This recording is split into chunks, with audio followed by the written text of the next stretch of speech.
Abi afiyet olsun.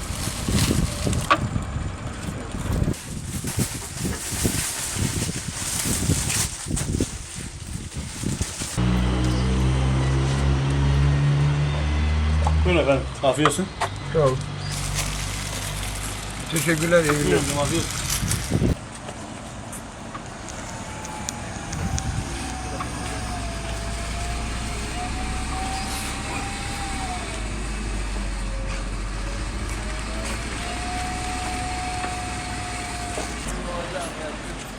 Ahmet'i çekin, Ahmet'i. Nasıl? Ahmet.